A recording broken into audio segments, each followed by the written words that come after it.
即件是桃园有一个驾驶伫4点钟内连弄2间的超商，先是弄入去安乐街的一间超商，搁差一点弄到路边的学生。伊甲警方讲是一时细心，警方处理好势，就互伊离开。想袂到4点钟后，搁弄入去复兴路一间超商，嘛弄到边仔5台机车。即届讲是5大油门，这个驾驶的酒测值是0，到底为虾米会连弄2届？警方要来厘清。白色轿车弄入超商店员，赶紧报警。这台白车要驶倒退时，又搁弄到一台乌托邦，边仔民众看到了，赶紧去看，搁用手机甲翕落来。因为那个拿手机那个弟弟刚被撞倒，差一点压到一个那边有一个车，那个好像国中生还是高中生一样。他感觉要跑了。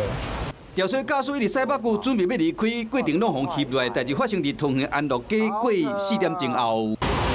吊水驾驶伊搁弄入另外一间伫复兴路的超商，车头弄甲害了，地砖嘛破去，停伫顶仔卡只乌托邦，袂输保龄球共款弄倒规片。机车的车主是真无奈，赶紧将爱车牵起来，超商看板嘛弄歹去。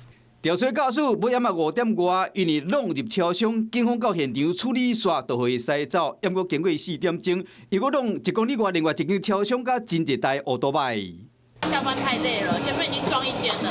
啊，警察跟他说坐计程车，他不要又开，就撞进去了。自小客车驾驶误踩油门，不慎撞进骑楼停放之机车，幸好未造成人员伤亡。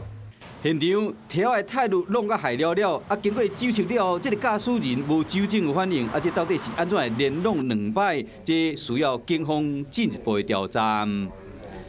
Hello， 我是蒋欣梅。想要抢先掌握最及时的新闻资讯吗？赶快订阅、按赞、开启小铃铛，锁定华视新闻 YouTube 频道。